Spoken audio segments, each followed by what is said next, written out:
জ্বালানি তেলের জন্য রাজধানীর ফিলিং স্টেশনগুলোতে যানবাহনের চাপ কিছুটা কমেছে। গেল কদিনের মতো গতকাল রাতেও পাম্পগুলোতে গ্রাহকদের ভিড় দেখা গেলেও তা অন্যান্য দিনের চেয়ে কম ছিল। আবার সরবরাহ শেষ হয়ে যাওয়ায় কয়েকটি পাম্প থেকে খালি হাতেই ফিরতে হয়েছে গ্রাহকদের। তারা বলছেন, তেল সরবরাহ স্বাভাবিক হলেও এখনো জনমনে উদ্বেগ রয়েছে। ডিপো থেকে চাহিদা মাফিক তেল সরবরাহ না করার অভিযোগও তোলেন অনেকে। রাতে রাজধানীর ফিলিং স্টেশনগুলোতে গ্রাহকদের দীর্ঘ সারি, তবে এই সারির দৈর্ঘ্য অন্যান্য দিনের তুলনায় কম। তেল নিতে দীর্ঘ সময়ে লাইনে দাঁড়িয়ে গ্রাহকরা, সরবরাহ নিয়ে মিশ্র প্রতিক্রিয়া তাদের।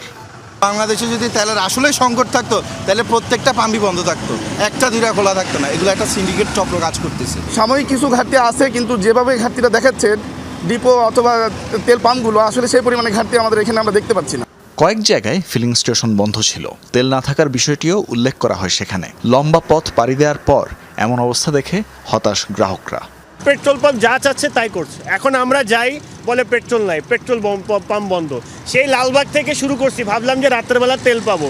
লালবাগ থেকে শুরু করে যতগুলা পেট্রোল পাম্প সবগুলা বন্ধ পাইছি। ইভেন দিনের বেলাও পেট্রোল পাম্প বন্ধ থাকে। আসাদ গেটের ফিলিং স্টেশনে তেল সরবরাহ স্বাভাবিক, দেয়ার ক্ষেত্রে কার্পণ্য করছে না কর্তৃপক্ষ। এখানেও ভিড় বিগত দিনের চেয়ে কম, তবে অনেক গ্রাহকই তেল নিতে এসেছেন দূর দূরান্ত থেকে। তারা বলছেন, বিভিন্ন এলাকার ফিলিং স্টেশনে নেই তেলের সরবরাহ।